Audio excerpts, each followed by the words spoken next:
전 세계의 권력 판도가 서서히 흔들리고 있다.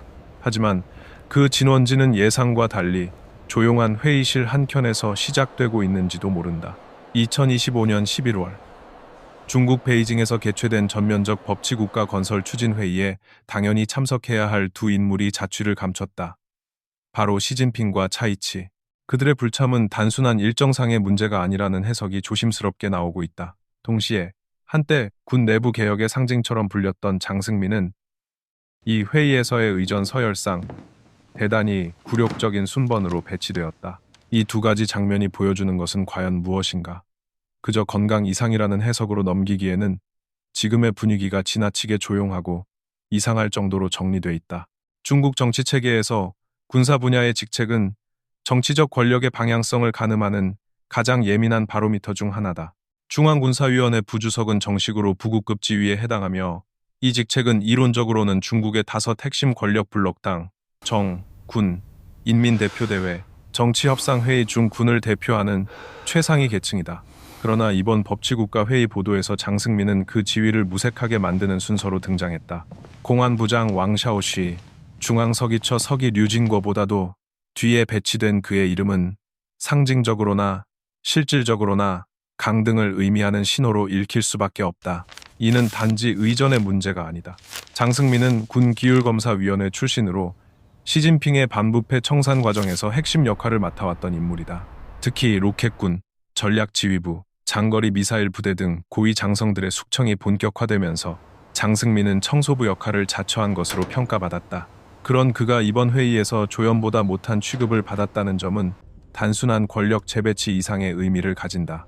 만약 그가 여전히 시진핑의 절대적인 신임을 받는 인물이었다면 이와 같은 의전상의 수모는 불가능했을 것이다. 그렇다면 이 장면은 어떤 권력 구도의 변화 또는 균열을 암시하는가?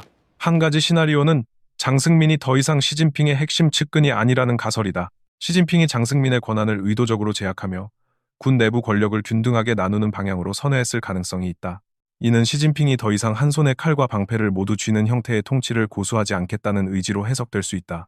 다른 한편으로는 장승민 스스로가 숙청 과정에서 너무 앞장선 결과 내부의 반발 혹은 경계심을 초래했을 수 있다. 시진핑에게조차 위험 요인으로 인식되기 시작했다면 이는 곧 정치적 고립의 시작을 뜻할지도 모른다. 물론 이 모든 해석은 조심스러울 수밖에 없다. 중국 관영 매체의 보도는 대부분 철저하게 기획된 연출이며 순서 하나, 언급 유무 하나에도 전략이 숨어 있다. 하지만 반복되는 몇 가지 패턴, 가령 중앙군사위 구성원 중 일부의 지속적인 하차, 신임 인사의 예상 박등장, 시진핑의 공개 일정 축소 등을 종합해보면 장승민의 서열 하락은 결코 단발성 해프닝이 아니라고 보는 것이 합리적이다. 더욱이 이번 회의 자체가 시진핑의 정치적 시그니처라 할 수 있는 법치와 직결된다는 점에서 그의 불참과 장승민의 처리는 매우 상징적인 의미를 가진다. 2018년 첫 회의 때 직접 주재했던 시진핑은 2025년의 이 자리에서는 그림자조차 보이지 않았다. 그 자리는 딩쉐샹이 대신 채웠고 장승민은 조용히 밀려났다. 단순한 인사 배치라기엔 이 조합은 지나치게 메시지가 분명하다. 권력의 질서가 바뀌고 있다는 것이다. 시진핑이 참석하지 않은 회의는 종종 있었지만 전면적 법치국가 건설 추진 회의처럼 당의 정치적 구심력을 강조하는 핵심 무대에서 그의 부재는 단순한 결석으로 보기 어렵다. 특히 그와 함께 이인 핵심 체제를 상징하던 차이치마저 동반 불참한 점은 지금의 중국 권력 구조에 심상치 않은 기류가 흐르고 있다는 신호로 해석된다. 통상적으로 이 회의는 시진핑 본인이 법치국가의 수호자임을 대외적으로 각인시키는 무대였다.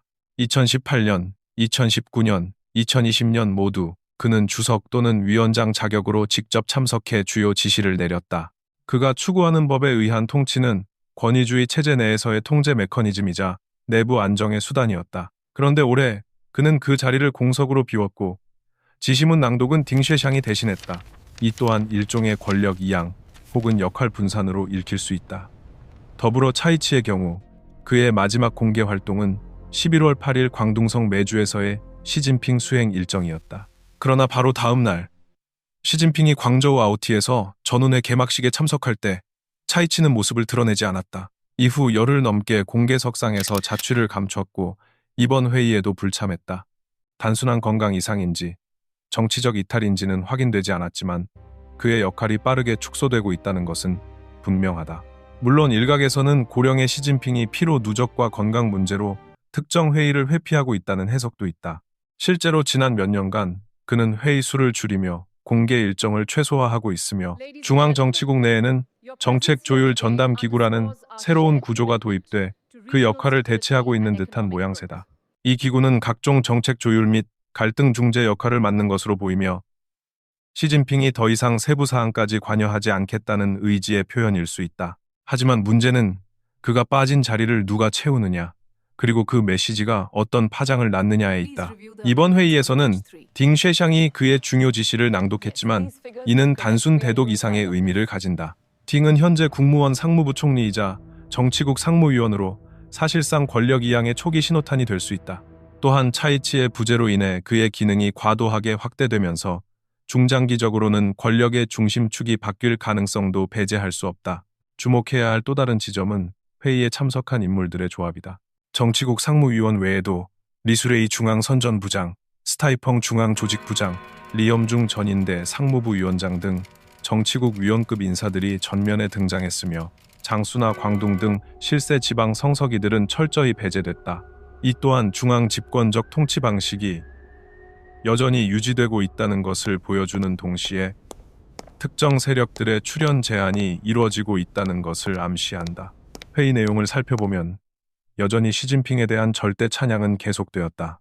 자오로지 전인대 위원장은 그의 지시를 사상 심오하고 정치적 지침이 분명하다고 평가했으며 천원칭 중앙정법위서 기도 높은 정치적 위치에서 전면적 법치국가 건설을 이끄는 위대한 지도자라며 찬사를 보냈다.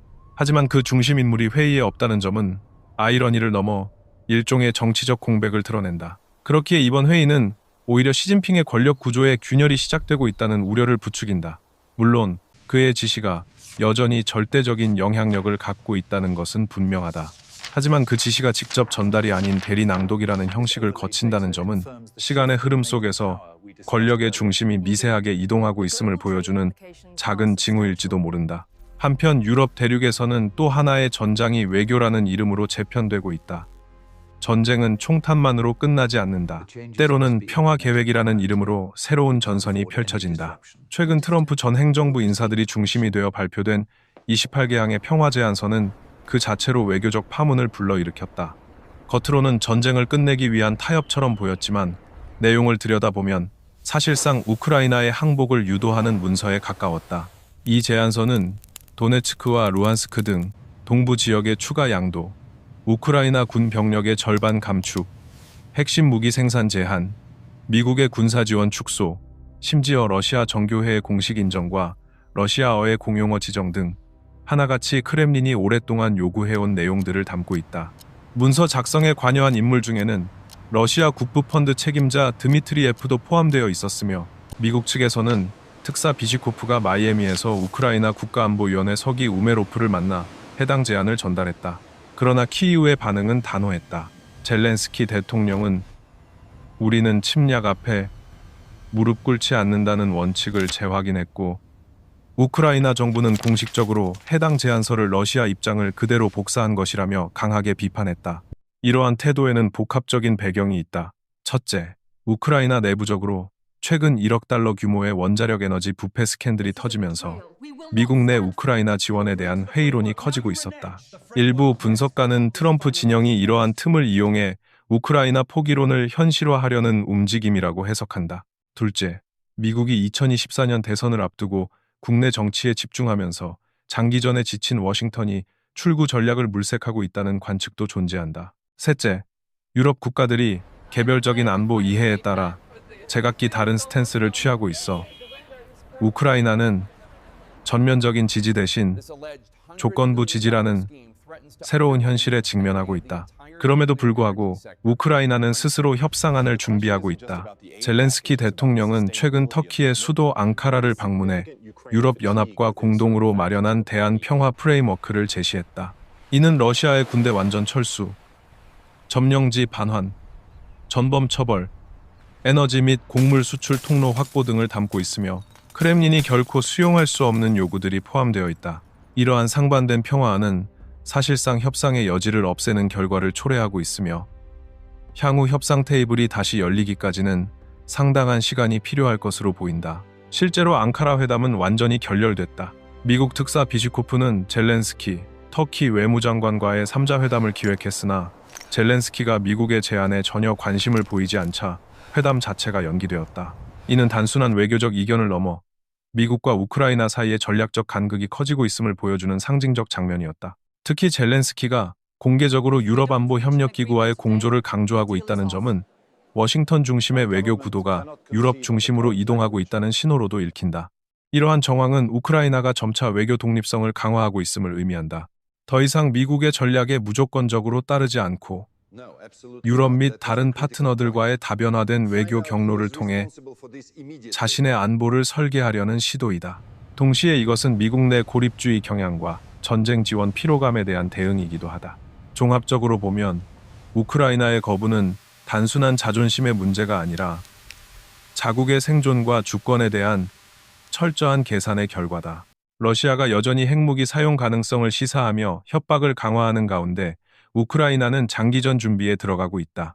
그들은 여전히 미국과 유럽이 공동의 안보 이해를 공유한다고 믿고 있으며 그런 믿음이 무너지기 전까지는 어떠한 굴욕적 협상도 받아들이지 않을 것이다.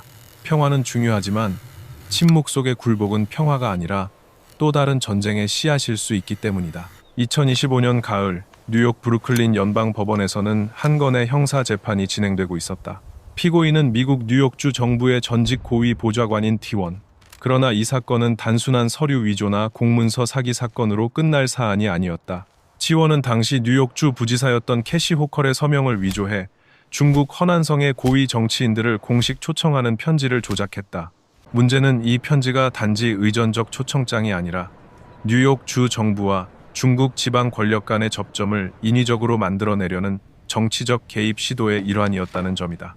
법원에 제출된 증거에 따르면 한원은 허위 서명 외에도 다수의 사치품을 중국 측으로부터 수령한 것으로 드러났다. 그녀와 남편 후샤오는 중국 측의 지인을 통해 고급 시계, 진주 목걸이, 고급 보석 등을 수수했으며 심지어는 중국 영사관이 제공하는 요리사를 자택에 초청해 남경식 염수오리 요리를 대접받았다는 사실까지 폭로되었다.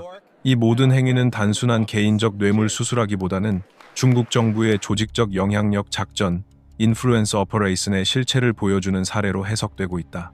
때원은 뉴욕주 행정부 내에서 매우 민감한 정보를 다룰 수 있는 위치에 있었다. 그녀는 2020년 팬데믹 초기에 뉴욕주 정부 내 재난 대응 회의에 접속할 수 있는 전화번호를 중국 영사관 관계자에게 넘겨줬으며 이로 인해 중국 측은 미국 주정부의 비공개 대응 전략을 실시간으로 청취할 수 있었다.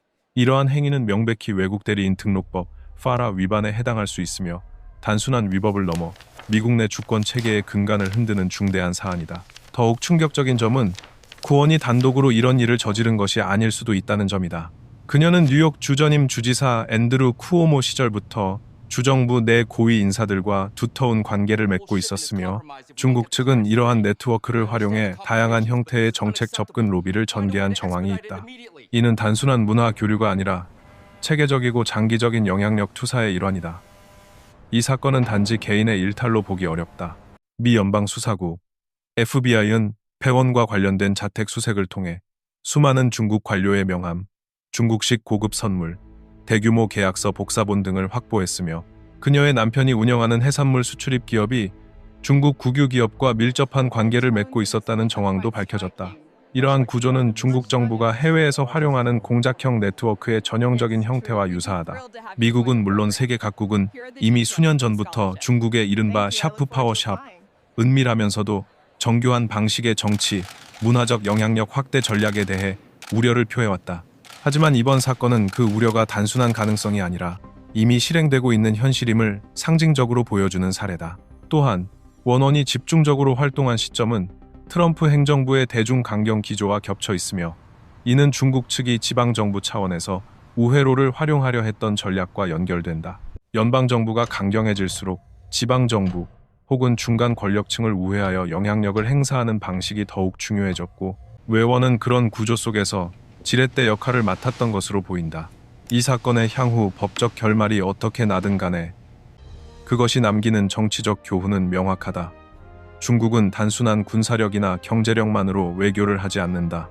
그들은 수년, 수십 년에 걸쳐 인맥을 쌓고 약점을 공략하고 관계망을 구성하며 외부 세계의 정책 결정 구조 내부로 조용히 스며든다. 치원은 그 거대한 퍼즐의 일부에 불과할지도 모른다. 향후 배심 원단의 판결 여부와는 별개로 이 사건은 미국 정치권에 명확한 경고를 남긴다. 그것은 공적인 제도는 내부에서부터 무너질 수 있다는 냉혹한 현실이다. 미국 사회는 지금 신뢰라는 이름의 기반 위에 서 있다. 만약 그 신뢰가 외부에서 조용히 부식되고 있다면 그것은 외적 충돌보다 훨씬 더 위험한 침묵의 침공일지도 모른다. 이처럼 서로 다른 대륙, 서로 다른 사안들 속에서도 공통적으로 떠오르는 하나의 키워드는 균열이다.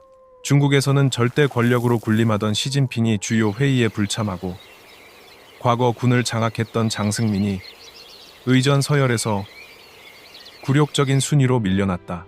우크라이나는 전쟁의 중심에서 평화를 가장한 항복 요구를 정면으로 거부하며 서방과의 신뢰를 지키기 위해 버티고 있다. 미국에서는 한때 공적 신뢰의 상징이던 주정부 고위 관료가 중국의 대리인 역할을 하며 자국의 안전을 무너뜨린 사실이 드러났다. 이 모든 사건은 개별적으로는 서로 연관이 없어 보인다. 그러나 그 배후를 들여다보면 전 세계적으로 권력의 구조, 정책 결정의 방식, 국제 질서에 대한 신뢰가 동시에 시험대에 오르고 있다는 흐름이 명확하게 드러난다. 어쩌면 지금 우리는 20세기 후반 냉전 종식 이후 가장 근본적인 판의 이동을 목격하고 있는지도 모른다. 단순히 국가 간의 전쟁이나 외교 문제를 넘어 내부 권력의 균형과 외부 세계에 대한 인식이 동시에 재편되고 있다. 중국 내부에서 시작된 조용한 이상 징후는 단순한 건강 문제나 일시적 이탈로 설명되기 어렵다. 우크라이나의 결단은 그 자체로 동맹국에 대한 경고이며 조건 없는 신뢰의 시대가 끝났음을 보여준다. 미국 내에서 드러난 정치 시스템의 허점은 민주주의의 강점을 스스로 위협할 수 있음을 암시한다. 지금은 분명한 전환기의 초입이다. 그 전환은 소리 없이 다가오며 익숙했던 신념과 구조를 바꿔놓을 준비를 하고 있다. 그렇기에 지금 이 순간 우리는 묻지 않을 수 없다. 누가 이 변화의 흐름을 주도하고 있으며 누가 그 틈을 노리고 있는가? 그 답은 아마도 더 많은 침묵, 더 많은 회의, 그리고 더 많은 사소한 변화 속에서 서서히 드러날 것이다.